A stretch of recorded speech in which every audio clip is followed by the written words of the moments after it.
الحمد لله رب العالمين والصلاة والسلام على سيد المرسلين وعلى آله وصحبه أجمعين اما بعد. محترم سامعین و ناظرین، آج کی اس مجلس میں صحابہ کرام رضی اللہ تعالی عنہم کی فضیلت اور مقام و مرتبہ اور ان کے جو حقوق ہمارے اوپر ہیں اس کے سلسلے میں چند باتیں مختصراً رکھنا چاہتا ہوں. مسلمانوں کا اس پر اجماع ہے کہ صحابہ کرام رضی اللہ تعالی عنہم اولیاء میں سے اور متقی ترین لوگوں میں سے تھے. وہ مسلمانوں کے لیے، مومنوں کے لیے اسوہ اور نمونہ تھے. انبیاء اور رسولوں کے بعد سب سے اللہ تبارک و تعالیٰ کے اچھے بندوں میں سے تھے. انہوں نے رسول اکرم صلی اللہ علیہ وسلم سے دین کا علم حاصل کیا، اللہ کے رسول صلی اللہ علیہ وسلم سے شریعت سیکھی، اللہ کے رسول صلی اللہ علیہ وسلم سے ڈائریکٹ قرآن مجید سیکھا، اور پھر اللہ کے رسول صلی اللہ علیہ وسلم کے ساتھ اور آپ کے سامنے جہاد کیا. اللہ تبارک و تعالیٰ نے ان کو ایک شرف بخشا. یہ انہیں خاتم النبی محمد صلی اللہ علیہ وسلم کو دیکھنے اور ان سے علم حاصل کرنے کا موقع ملا. اللہ تبارک و تعالیٰ کے آخری نبی کی صحبت نصیب ہوئی. یہ شرف صرف انہی لوگوں کو حاصل ہو سکا، یہاں تک کہ وہ بہترین مخلوق میں سے ہو گئے اور ان کے زمانے کو اللہ کے رسول صلی اللہ علیہ وسلم نے خیر القرون قرار دیا. خیر القرون قرنی ثم الذین یلونہم.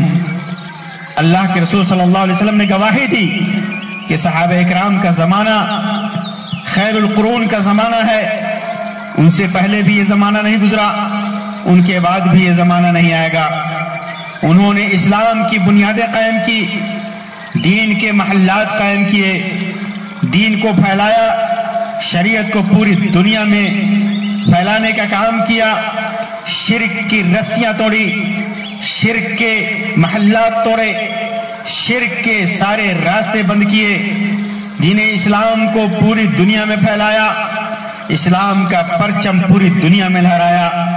یہاں تک کہ دنیا ایمان سے بھر گئی. دنیا کے لوگ اسلام اور ایمان کی حقیقت کو پہچاننے لگے. ان کی سمجھ، ان کی بوجھ قابل مثال ہے، کیونکہ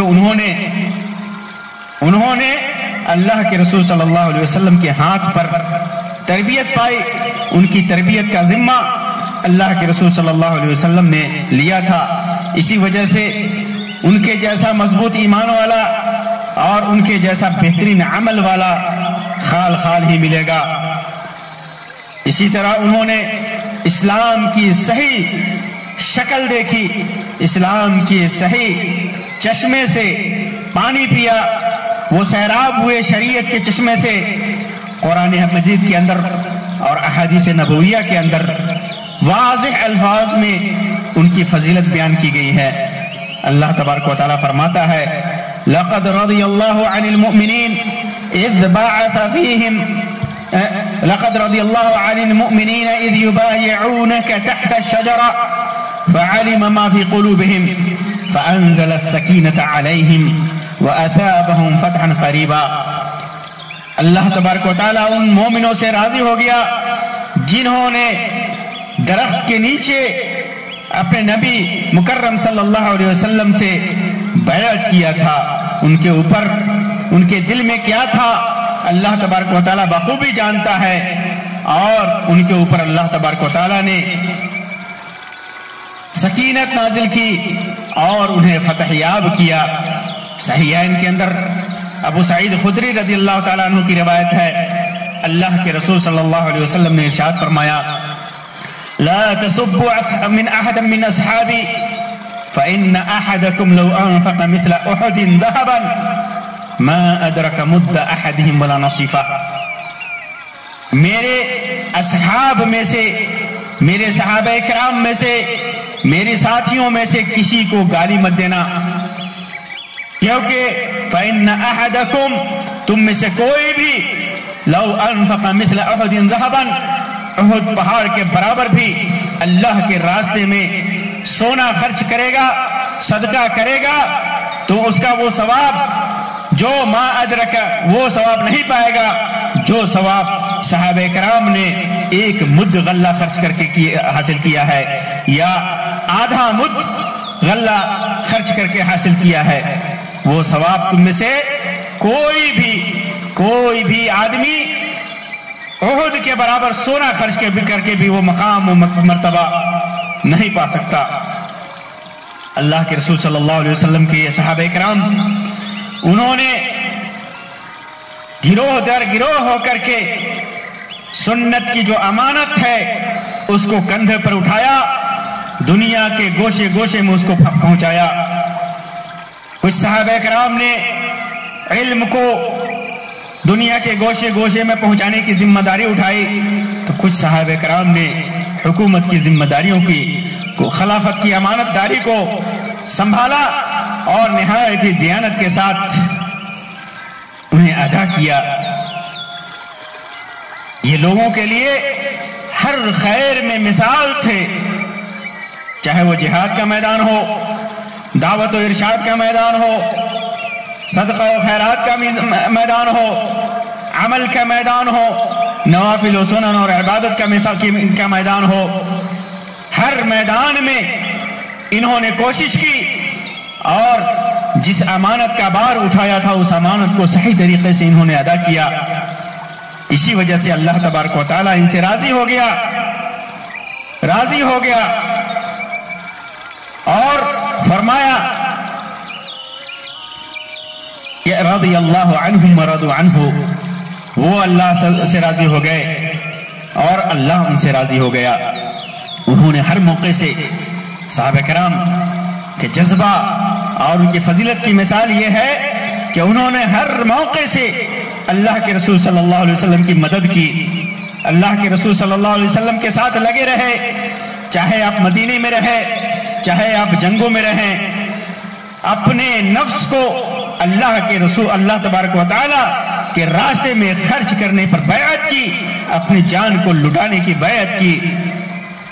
ایک تو رسول اکرم صلی اللہ علیہ وسلم کی صحبت کا شرف، اور دوسرے اس صحبت کی وجہ سے بے انتہا محبت، اتنی محبت تھی کہ وہ اپنے جان، اپنے مال، اپنی دولت، آل و اولاد، اپنی بھوک اور پیاس کی صورت میں حاصل ہونے والی نعمتوں سے بھی زیادہ وہ اللہ کے رسول صلی اللہ علیہ وسلم سے محبت کرتے تھے۔ وہ کہتے تھے کہ اللہ کے رسول صلی اللہ علیہ وسلم یہ ہماری دولت ہے، یہ ہماری مال ہے، آپ چاہے جہاں خرچ کریں ہم نے آپ کو سونپ دیا، جیسے چاہے آپ جہاں خرچ کریں جسے دیں، یہ ہماری جان ہے، اگر آپ کہیں گے دریا میں کودنے کے لیے تو ہم دریا میں بھی کود جائیں گے، آپ کے سامنے ہم دشمنوں سے لڑیں گے، آپ سامنے رہیں نہ رہیں، آپ کا حکم سر آنکھوں پر، ہم آپ کے دائیں سے بائیں سے آگے سے پیچھے سے ہر طریقے سے دشمنوں سے لڑتے رہیں گے۔ یہ وہ صحابہ کرام تھے جنہوں نے اپنی جان کو اللہ کے رسول صلی اللہ علیہ وسلم پر نچھاور کر دیا تھا۔ یہی وجہ ہے کہ اہل سنت والجماعت نے یہ صحابہ کرام سے محبت کو عقیدے کے اہم مسائل میں سے رکھا ہے۔ جو صحابہ کرام سے محبت کرتا ہے وہ صاحب ایمان ہے، اور جو صحابہ کرام سے نفرت کرتا ہے، بغض رکھتا ہے، وہ ایمان سے خارج ہوتا ہے۔ وہ انبیاء اور رسول کے بعد افضل ترین لوگ تھے۔ اللہ کے رسول صلی اللہ علیہ وسلم نے اسی وجہ سے ان کی تعریف فرمائی اور فرمایا والسابقون الاولون من المہاجرین والانصار والذین اتبعوهم بإحسان رضی اللہ عنہم ورضوا عنہ۔ یہ سابقین اولین ہیں جو مہاجرین ہیں، انصار ہیں، اور جو لوگ ان کی اتباع کرتے ہیں احسان کے ساتھ، اللہ ان سے راضی، وہ اللہ سے راضی۔ اور فرماتا ہے محمد الرسول اللہ، محمد الرسول اللہ والذین معه اشداء علی الکفار رحماء بینہم۔ یہ محمد اللہ کے رسول ہیں جو کافروں پر سخت ہیں، ان کے اصحاب وہ بھی اور ان کے ساتھ رہنے والے اصحاب بھی، اور آپس میں ایک دوسرے پر رحیم ہے، رحم کرنے والے ہیں۔ اللہ کے رسول صلی اللہ علیہ وسلم نے ایک حدیث میں فرمایا، وہ حدیث یہ ہے، ابو سعید خدری ابو موسیٰ اشعری رضی اللہ تعالیٰ عنہ کی روایت ہے، فرماتے ہیں کہ ایک دن اللہ کے رسول صلی اللہ علیہ وسلم نے مغرب کی نماز پڑھائی، تو ہم نے کہا کہ ہم اللہ کے رسول صلی اللہ علیہ وسلم کے ساتھ بیٹھے رہیں یہاں تک کہ عشاء کی نماز پڑھیں، تو ہم بیٹھ گئے۔ تو اللہ کے رسول صلی اللہ علیہ وسلم نکلے اور کہا کہ اب تک تم لوگ یہیں پر ہو؟ ہم نے کہا اللہ کے رسول صلی اللہ علیہ وسلم ہم نے آپ کے ساتھ مغرب کی نماز پڑھی، پھر ہم نے کہا کہ ہم آپ کے ساتھ بیٹھے رہتے ہیں یہاں تک کہ عشاء کی نماز پڑھیں۔ تو اللہ کے رسول صلی اللہ علیہ وسلم فرمایا احسنتم، یا یہ فرمایا کہ اصبتم، صحیح کیا تو نے۔ پھر اللہ کے رسول صلی اللہ علیہ وسلم نے اپنا سر آسمان کی طرف اٹھایا، اور آپ صلی اللہ علیہ وسلم بہت زیادہ آسمان کی طرف سر اٹھایا کرتے تھے، اور فرمایا النجوم امانۃ للسماء، النجوم امانۃ للسماء۔ یہ ستارے جو ہیں، یہ تارے آسمان کے بچاؤ میں ہیں، آسمان کے لیے امن کا سامان ہے، بچاؤ کا سامان ہے۔ فَإِذَا ذَهَبَتِ النُّجُومُ أَتَى السَّمَاءَ مَا تُوعَدُ۔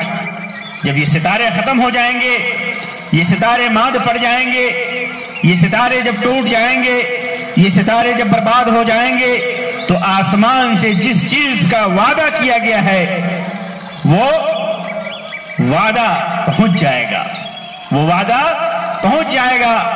جس چیز کا، جس بات کا وعدہ ہے وہ وعدہ اس کے سامنے ہوگا، یعنی قیامت آ جائے گی اور آسمان بھی پھٹ کر خراب ہو جائے گا۔ جب تک ستارے ہیں آسمان مأمون اور محفوظ ہے، اور جب ستارے ختم ہو جائیں گے آسمان بھی نہیں بچے گا۔ اور فرمایا وَأَنَا أَمَانَةٌ لِأَصْحَابِي، میں اپنے ساتھیوں کے لیے بچاؤ ہوں۔ اور فَإِذَا ذَهَبْتُ، جب میں چلا جاؤں گا، میری وفات ہو جائے گی، أَتَى أَصْحَابِ مَا يُوعَدُونَ، تو میرے اصحاب سے پر بھی وہ وقت آئے گا جس کا ان سے وعدہ ہے، یعنی فتنہ، فساد اور لڑائیاں ہوں گی، ارتداد ہوگا، بہت زیادہ بلوہ ہوگا، بہت زیادہ فساد ہوگا۔ اور یہ ہوا، اللہ کے رسول صلی اللہ علیہ وسلم کے بعد بہت زیادہ اختلاف ہوا، لوگ مرتد ہوئے، بہت سارے مسائل اور مشاکل پیش آئے، پریشانیاں پیش آئیں۔ پھر اس کے بعد فرمایا وَأَصْحَابِي أَمَانَةٌ لِأُمَّتِي، میرے اصحاب میری امت کے لیے بچاؤ ہیں۔ فَإِذَا ذَهَبَ أَصْحَابِي، پھر جب میرے اصحاب چلے جائیں گے، میرے اصحاب ختم ہو جائیں گے، أَتَى أُمَّتِي مَا يُوعَدُونَ، میری امت پر وہ وقت آئے گا، وہ وعدہ آ جائے گا جس کا میری امت سے کیا گیا ہے، یعنی بہت زیادہ بدعتیں ظاہر ہوں گی، دین کے اندر فتنے اور خرافات ظاہر ہوں گے۔ اور ایسا ہوا، صحابہ کرام کے چلے جانے کے بعد دین میں ایسی ایسی بدعتیں، ایسے ایسے خرافات، ایسے ایسے شرکیات رائج ہوئے کہ الامان والحفیظ، اللہ سب کو اس سے اپنے پناہ میں رکھے۔ یہ حدیث معجزہ بھی ہے، اللہ کے رسول صلی اللہ علیہ وسلم کا ایک معجزہ ہے جس کا ہم نے مشاہدہ کیا ہے، جسے ہم دیکھ رہے ہیں، تو یہ صحابہ کرام کی فضیلت ہے کہ صحابہ کرام جب تک اس دنیا میں رہے یہ بدعات و خرافات اور فتنہ اور فساد کے اندر کمی رہی، وہ امت مأمون رہی، محفوظ رہی. لیکن جو ہی صحابہ کرام اس دنیا سے چلے گئے، فتنوں نے جنم لینا شروع کیا اور بدعاتوں نے اپنا رنگ و روپ دکھانا شروع کیا اور جڑیں اتنی گہری ہو گئیں کہ ان کا مٹانا بظاہر مشکل نظر آتا ہے. یہ صحابہ کرام ہے. اسی وجہ سے صحابہ کرام کے سلسلے میں 5 اصول کا خیال رکھنا چاہیے خاص طور سے. پہلی اصل، پہلا عقیدہ، دل کو ان کے سے کینہ، حسد، بغض، نفرت سے محفوظ رکھنا چاہیے. دل کو، زبان کو طعن و تشنیع سے، لعنت سے، گالی دینے سے محفوظ رکھنا چاہیے. جو انسان صحابہ کرام کے سلسلے میں حقد رکھے، بغض رکھے، کینہ رکھے اور زبان سے ان پر طعن و تشنیع کرے، انہیں گالی دے، تو اس کا ایمان صحیح نہیں ہے، اس کا ایمان سالم نہیں ہے، اس پر کفر کا فتویٰ لگے گا. اور دوسری اصل ہے کہ ان کی ترتیب ہے، صحابہ کرام کی ترتیب ہے فضل میں اور مقام میں، مرتبہ میں، جہاد اور ہجرت کو دیکھتے ہوئے، ایمان کو میں سبقت کو دیکھتے ہوئے. تو اہل سنت والجماعت کا اجماع ہے اس بات پر کہ سب سے افضل صحابہ کرام میں ابو بکر صدیق رضی اللہ تعالیٰ عنہ ہیں. ان کے بعد عمر فاروق رضی اللہ تعالیٰ عنہ کا مقام ہے، پھر عثمان ابن عفان رضی اللہ تعالیٰ عنہ کا مقام ہے، پھر اس کے بعد علی ابن ابی طالب رضی اللہ تعالیٰ عنہ کا مقام ہے، پھر اس کے بعد ان 4 کے علاوہ جو بقیہ 10 مبشرہ ہیں ان کا مقام ہے، جنہیں دنیا ہی میں جنت کی خوشخبری دے دی گئی تھی. پھر اس کے بعد 10 مبشرہ کے بعد اہل بدر کا مقام ہے. پھر اس کے بعد جنہوں نے بیعت رضوان کی تھی درخت کے نیچے، جن کے سلسلے میں اللہ تبارک و تعالیٰ نے فرمایا کہ اللہ ان سے راضی ہو گیا، ان کا مقام ہے، ان کی فضیلت ہے. پھر اس کے بعد فتح مکہ سے قبل جو اصحاب مسلمان ہوئے اور انہوں نے جہاد کیا، ان کا مقام و مرتبہ ہے. پھر اس کے بعد فتح مکہ کے بعد جو ایمان لائے اور قتال کیا، ان کا مقام ہے. اسی طرح مہاجرین کی فضیلت ہے انصار پر، یہ دوسری اصل ہے. ان کی ترتیب ہمارے عقیدے کا حصہ ہے. تیسری اصل، جو کچھ بھی صحابہ کرام کے درمیان اختلاف ہوا، جھگڑا ہوا، جو بھی ہوا، جو جنگیں ہوئیں، چاہے جمل ہو، صفین ہو یا اور کچھ بھی ہو، اس سلسلے میں ہمیں زیادہ اندر تک، گہرائی تک نہیں جانی چاہیے، کیونکہ جو بھی صحابہ کرام کے معاملے میں، ان کے جھگڑے میں جو بھی گھسنے کی کوشش کی، وہ گمراہ ہوا، یہاں تک کہ کفر کا ارتکاب کیا اس نے. اس وجہ سے ان کی جھگڑا اور لڑائی کے سلسلے میں ہمیں توقف اختیار کرنا چاہیے. اللہ تبارک و تعالیٰ نے انہیں اجتہاد کی قوت دی تھی، اللہ تبارک و تعالیٰ نے جیسا چاہا انہوں نے عمل کیا. اس وجہ سے ان کے سلسلے میں پڑھنا نہیں چاہیے. اگر ہم ان کے جھگڑوں میں پڑھیں گے کون صحیح پر تھا، کون غلط پر تھا، تو پھر نتیجہ بڑا بھیانک ہوگا، ہمارا عقیدہ خراب ہو سکتا ہے. چوتھی اصل یہ ہے کہ اللہ کے رسول صلی اللہ علیہ وسلم کی بیویوں کے ساتھ محبت کیا جائے، ان کا وقار، ان کی عزت کی جائے، ان کے وقار کا لحاظ کیا جائے ساری بیویوں کا، اور ایمان رکھا جائے کہ وہ اللہ کے رسول صلی اللہ علیہ وسلم کی آخرت میں بھی بیویاں ہوں گی اور وہ مومنوں کی ماں ہیں، ہماری ماں ہے. یہ عقیدہ ہمیں رکھنا ہے. اگر ہم نے اللہ کے رسول صلی اللہ علیہ وسلم کی بیوی، کسی بھی بیوی کے ساتھ غلط عقیدہ رکھا، ان کے ساتھ محبت نہیں رکھا، ان کو ماں نہیں مانا اور ان کے ساتھ بدزبانی کی، ان کے ساتھ طعن اور لعن کیا، تو ہمارا ایمان خطرے میں پڑ جائے گا. اللہ ہمیں اس سے اپنی حفاظت میں رکھے. اور پانچویں اصل اس سلسلے میں یہ ہے کہ اہل بیت سے محبت کیا جائے، اللہ کے رسول صلی اللہ علیہ وسلم کے گھرانے سے محبت کیا جائے اور ان کو، ان کی تولیت، ان کی ولایت کو تسلیم کیا جائے، اور اللہ کے رسول صلی اللہ علیہ وسلم کی وصیت کو ہمیشہ یاد رکھا جائے کہ اللہ کے رسول صلی اللہ علیہ وسلم نے اہل بیت کے سلسلے میں وصیت کی تھی، اپنے چچا عباس کو بھی کہا تھا کہ اے عباس، میرے نفس کی میرے جان جس کے قبضے میں، جس کے ہاتھ میں ہے، اس کی قسم لوگ اس وقت تک ایمان نہیں لا سکتے جب تک میرے قرابت کی وجہ سے اور اللہ تبارک و تعالیٰ کے لیے آپ سے محبت نہ کریں۔ تو اللہ تبارک و تعالیٰ کے لیے اہل بیت سے محبت کیا جائے، ان کو اولیاء سمجھا جائے، اور اللہ کے رسول صلی اللہ علیہ وسلم کے اہل بیت کا جو فضل ہے اس کا اقرار کیا جائے۔ اللہ کے رسول صلی اللہ علیہ وسلم کی جو وصیت ہے اس وصیت کو ہمیشہ ہمیشہ اپنے سامنے رکھا جائے۔ اللہ تبارک و تعالیٰ سے دعا ہے کہ اللہ تبارک و تعالیٰ ہمیں اللہ کے رسول صلی اللہ علیہ وسلم کے متبعین، سچے متبعین اور محبین میں سے بنائیں۔ اللہ کے رسول صلی اللہ علیہ وسلم ظاہر میں بھی اور باطن میں بھی، عمل کے اعتبار سے بھی، عقیدے کے اعتبار سے بھی۔ اللہ تبارک و تعالیٰ خلفائے راشدین سے، ائمہ مہدیین سے، ابو بکر، عمر، عثمان، علی اور تمام صحابہ کرام سے اللہ تبارک و تعالیٰ راضی ہو، اور ان کی جو اتباع کرنے والے ہیں قیامت تک ان سے اللہ تبارک و تعالیٰ راضی ہو۔ اللہ تبارک و تعالیٰ جو صحابہ کرام کو، نبی مکرم صلی اللہ علیہ وسلم کے اصحاب کو جو گالی دے، اللہ تبارک و تعالیٰ ان پر اپنی پکڑ نازل فرمائے۔ اللہ تبارک و تعالیٰ ہمیں اصحاب قیامت کے دن ہمارا حشر اپنے نبی مکرم صلی اللہ علیہ وسلم اور نیک اصحاب اور متقی اور پرہیزگار اصحاب کے ساتھ کرے، اور اللہ تبارک و تعالیٰ ہمارا حشر نیکوں کے ساتھ، شہداء کے ساتھ، صلحاء کے ساتھ کرے۔ آمین یا رب العالمین۔ وآخر دعوانا ان الحمد للہ رب العالمین، وصلی اللہ علی خیر خلقہ وسلم، والسلام علیکم ورحمۃ اللہ وبرکاتہ۔